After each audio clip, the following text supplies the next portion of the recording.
what's going on between Iran and the United States, and the new reports on Axios, which they're talking about Iran and Oman are getting to the point, are achieving some sort of agreement, then it's gonna the outcome would be the opening of the Strait of Hormuz, which we know that the two things does not come together. One is No, it's related not. between Iran and the United States, the other one between Iran and Oman. What is your understanding of what's going on right now between the two sides? Well, Larry and I think Larry on Monday, it was not him. I think it was only myself because he had a basically on Monday already. We already breaking that story, which is a technical discussion. You had technicians from Iran and technicians from Oman, and they have been discussing actively the new modality. It's a temporary arrangement. So this is not the MOU, and this is not a deal. This is a temporary arrangement.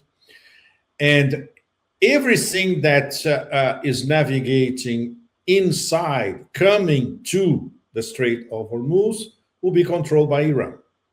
The mechanism that everybody already knows. Navigating close to Kashmir Island, IRGC Navy, you have to pay the administrative management, humanitarian security fees, whatever you want to build them. And then the PGSA gives you the green light, the whole thing. Everything leaving the Persian Gulf and going to the Sea of Oman, Arabian Sea off to Asia, would use Omani territorial waters. This would be under, let's say, Omani supervision, but the final green light, the final supervision would be, once again, Iranian. So essentially, Iran will be controlling 100% of the channel coming in, and let's say 50 to 70% of the channel coming out. And this is practically done. The best information that we have today, Wednesday, is that they are about to clinch that. It has nothing to do with what American mainstream media is saying, that Trump is going to announce a deal that will open the Strait of Hormuz. No. And very, very important for our audience. 0 Americans were part of this technical discussion between Iran and Oman. So this is what's happening as it stands, right? So maybe there could be an announcement by the end of this week. Quite possible. Could be even on Friday. Friday is a very interesting date, Nima, because this is something that we broke the story on Monday as well on our channel, Larry and I, Transition Protocol. Ishaq Dar invited Iraqi to visit Islamabad again. And guess what? It's practically confirmed this is going to be on Friday. So Iraqi probably is going to be in Islamabad on Friday. Very serious discussions about the whole mediation, about Strait of Hormuz, and of course, our great friend, the not so dead yet cat, the MOU, which was a dead cat, was a resuscitated cat, was a cat that was refused to die. For the moment, it's the cat that refuses to die. So obviously they'll be discussing about it. Okay, what are the next steps? On Friday in Islamabad, Araqchi, with everybody from Pakistan, everybody will be there. Prime Minister, Sim Munir, you name it. So there is movement. There is diplomatic movement, technical discussions of movement, and all that after it was built a gates of hell, right? The American operation to start bombing Iran again was canceled over the weekend by the President of the United States because, well, somebody with an IQ over room temperature, generals, his inner circle, there are not too many. But somebody finally managed to impress on him the seriousness of the situation at the moment. When none of the vassals, allies, would support the resumption of the war, when in fact they were pressuring him heavily to don't do anything foolish. Not only MBS calling Trump directly over the phone, but pressure in the background by Qatar as well, and by UAE as well. The generals telling him, look, we don't have anything left. We don't have Patriots, we don't have TADs, we have less than zero. And the most important element, the bases there are practically destroyed. All across the Persian Gulf, Erbil in Iraqi Kurdistan, and those two bases in Jordan, pounded by Iran day after day for roughly 2 weeks. So that's it. What is there an off ramp? Well, the off ramp is always there. It's the dead cat. So Trump has to finally understand that if he doesn't go back to the MOU, Iran can keep postponing a resolution until kingdom come. They're not in a hurry. They run the clock. And they know that Trump and the Trump administration, they are fighting against the clock. So it has not changed much, Nima, these past few days, except that we have at least the diplomatic channels. They are back in the negotiation. They're back on the table. I think what's going on, Pepe, with the combination of both Yemen and Iran, even if we assume that they're going to achieve something, do you think that the opening of the Strait of Hormuz, let's focus on that, do they have any timeline in their mind? I'm talking about the United States, not about Iran, because it's all about how the United States is going to react to, are they going to abide by those terms in the MOU, as it was mentioned before, or are they going to get back to this sort of trying to penetrate this Project Freedom that they were doing all along? Of course, they will try to penetrate, interfere, harass, change the terms, you name it. This is what they do, Nima. They don't abide by any sort of agreement, written, oral, diplomatic, you name it.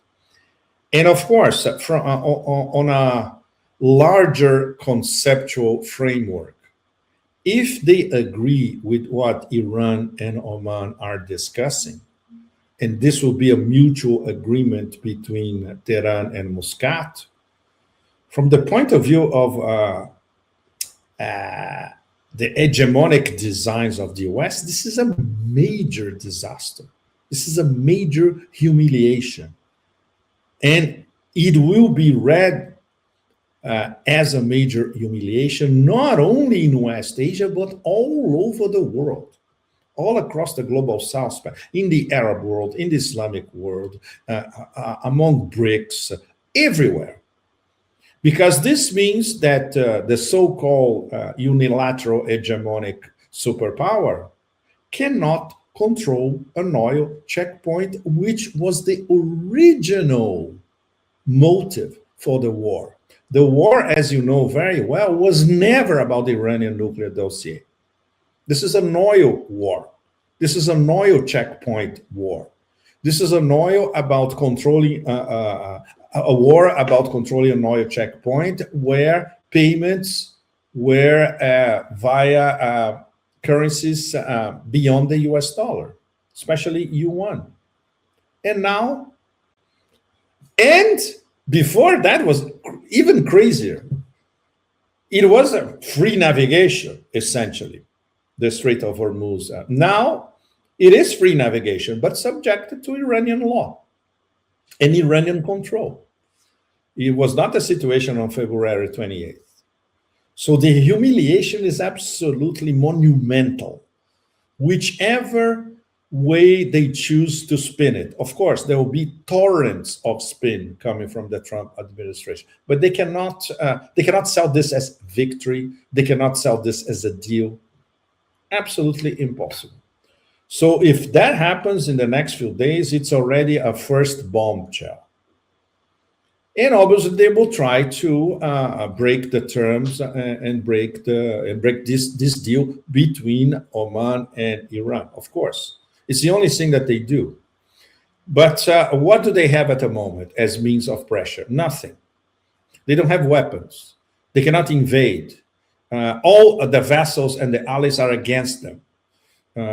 There is the famous strategic petroleum reserve deadline, which is a little over a week from now. It's mid-August. Today, it's 10 days from now, essentially. It's literally around the corner. So there's nothing he can do to modify these imperatives. And these are imperatives on the ground, on the oil market, on the bonus market, you name it. So we can barely imagine the degree of anger. It's not only frustration. This is an extreme narcissist that is even angrier than usual because he can stare defeat, strategic defeat, right in his face. And there's nothing he can do to change the scenario. So he will continue to be very, very dangerous, Nima, and we know that. This means that any stupid spur of the moment decision in the next few days or weeks will continue to be possible, unfortunately.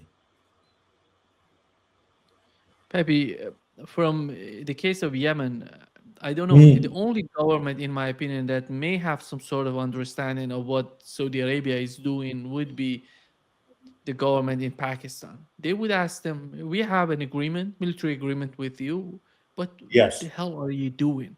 What the hell are you doing? Exactly. That's exactly the point, Nima. And we got a confirmation from the Pakistani mediators. Let's call it the smashed table of the MOU, because that table doesn't exist at the moment. Doesn't exist. Maybe the table will be back in a few days, but for the moment there's no table. But the guys who were doing the heavy lifting, working 24/7 in the mediation channel, they told us that Pakistan formally told the Saudis, and we can interpret like the foreign minister, Dar, telling Prince Faisal, the Saudi foreign minister, or we can even interpret as Asim Munir calling MBS himself. After all, they have their own direct channel, and saying, stand down. We are not going to get into the stupidity that you are doing vis-a-vis Ansar Allah and the Yemeni armed forces. We have a pact of mutual defense. What you're doing is not defense. So apparently, Nima, for the moment, the Saudis are not doing anything. But, you know, anything may happen.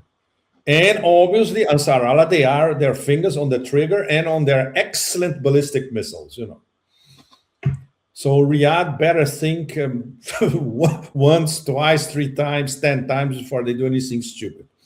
Apparently, once again, they are supporting all these technical negotiations and the possibility of the resumption of the MOU later on. So this means they are supporting what the Pakistanis, the Omanis, and the Qataris are doing. But this is pro forma. None of us, and in fact, nobody can trust the House of Saud, period. And nobody can trust MBS, period. So this is hanging up in the air. But I think they learned, apparently they learned their lessons from the Yemeni response to that attack on the runway of Sana'a airport. The message from Yemen was very graphic, to say the least. It seems to me that Iraq gonna attack them, you know, because the Arba'in is, you know, yesterday was the last day of Arba'in, and last day of Arba'in, exactly. Yeah. And the Iraqis, in fact, the message from the Iraqis, from Hashd al-Shabi, from different groups, Kataib, Hezbollah, and all that, they said, look, during Arba'in, we don't do anything. After Arba'in is another story, because you attacked us, you bombed us, you killed some of our people to Saudi Arabia. So there will be a response.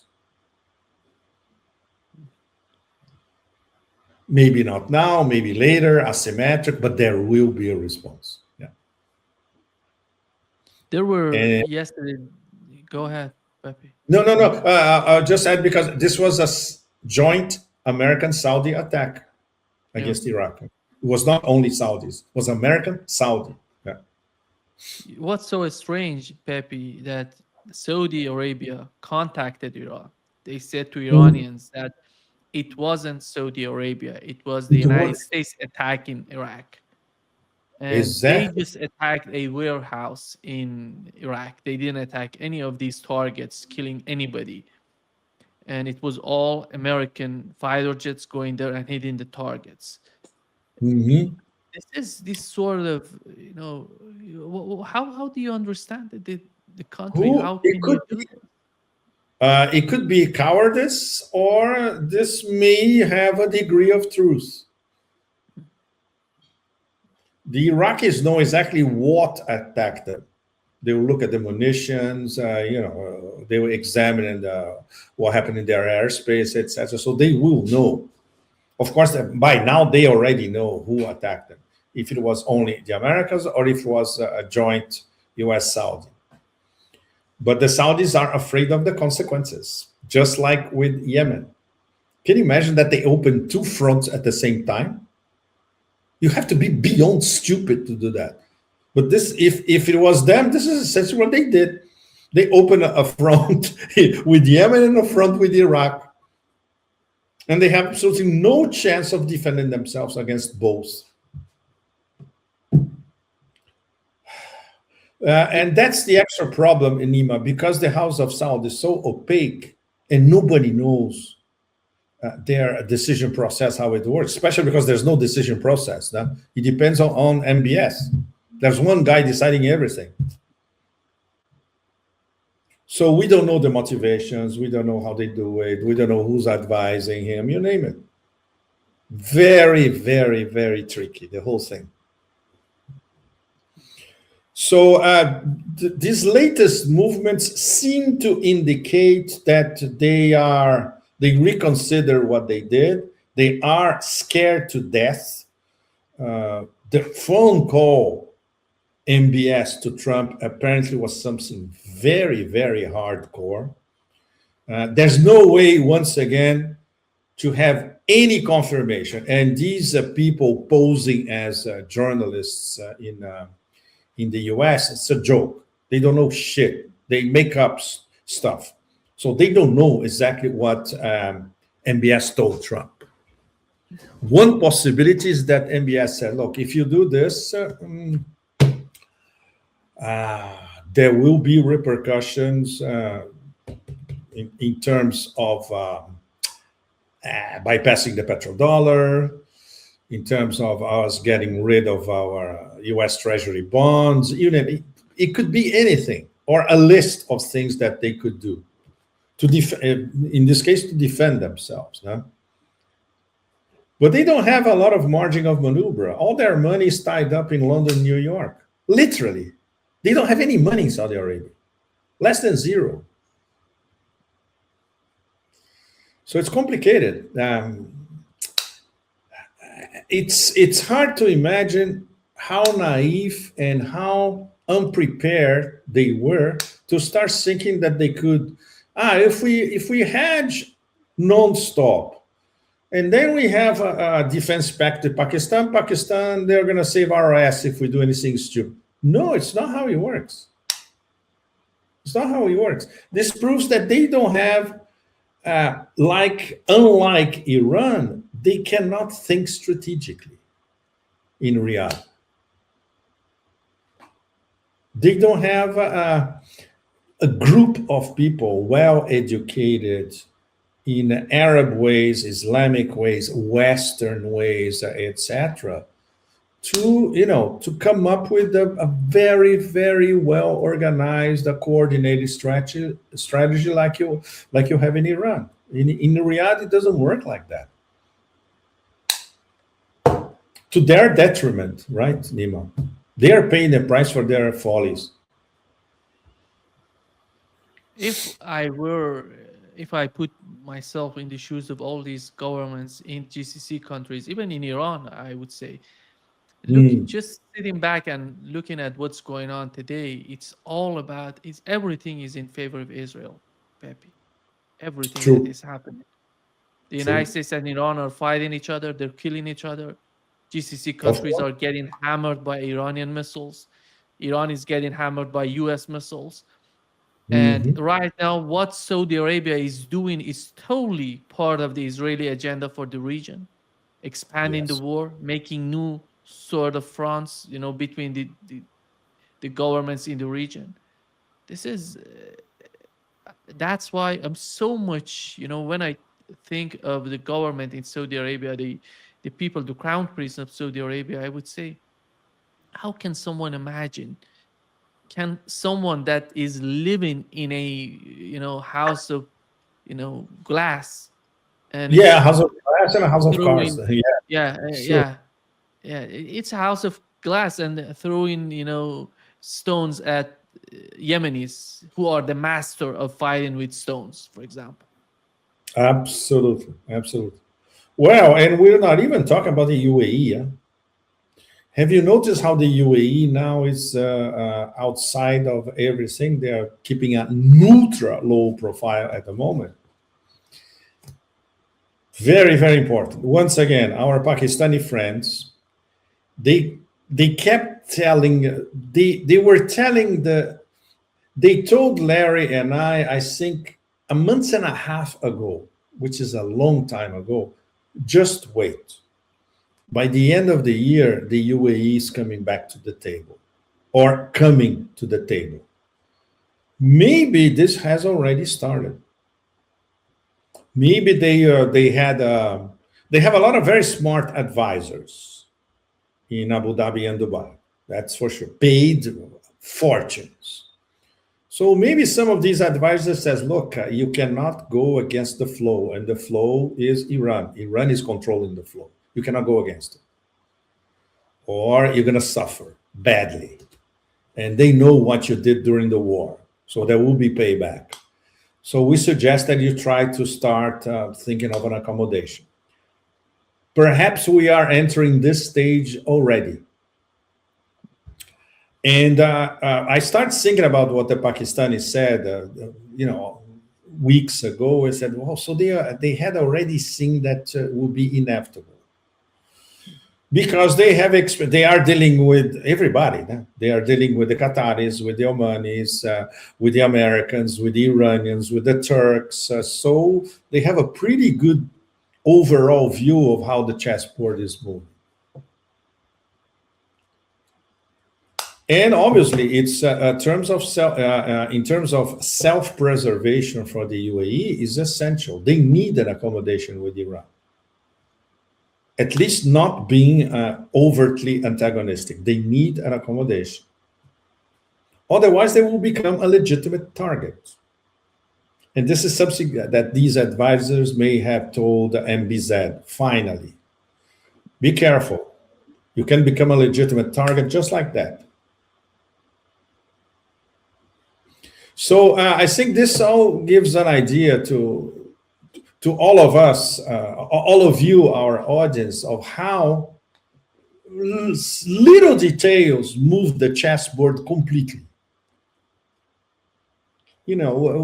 One phone call, and these past few days was crazy. The flurry of phone calls since Saturday. Remember, everybody was expecting an attack against Iran on Saturday night. So the phone call started on Saturday, was Saturday, Sunday, Monday, Tuesday, non-stop, everybody calling everybody else. So they are trying to find some sort of accommodation. We have little nuggets popping up here and there, like the Iran-Oman technical discussion. But behind the scenes, everybody, all the GCC players, plus Egypt, plus Jordan, plus Turkey as well, they are all talking to each other. And it's good to have this channel. This is a privileged channel, Munir and MBS. This is a very privileged channel. It's great that sometimes we get some leaks about it, but obviously they cannot tell us what they are actually discussing, because after all, they have a mutual defense pact. But it's the importance of Munir at this moment. Whatever you think about Munir, I want to keep this very, very clear for you, for our audience, for people who sympathize with Iran. The fact that Larry and I had this kind of information does not mean that we endorse the Pakistani government. This has to be very, very clear. Larry and I were interested in the quality of the intel.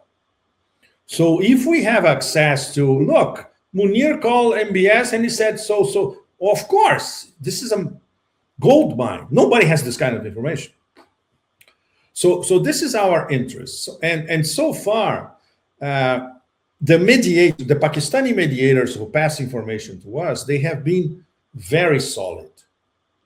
There are 2 or 3 things, of course, that are a little bit off, and then we ask again, until we get a confirmation, and then we try to get a confirmation from Tehran, etc. But the raw intel that they pass to us is rock solid most of the time. So it's important to know that these diplomatic channels and phone calls are, working overtime. And they have to, right, Dima? Because after all, something solid, tangible, and irrefutable has to be presented to that absolute lunatic posing as president of the United States. And everybody knows it. And if he doesn't like it because of his ego or whatever, he will be, smashing the chessboard all over again.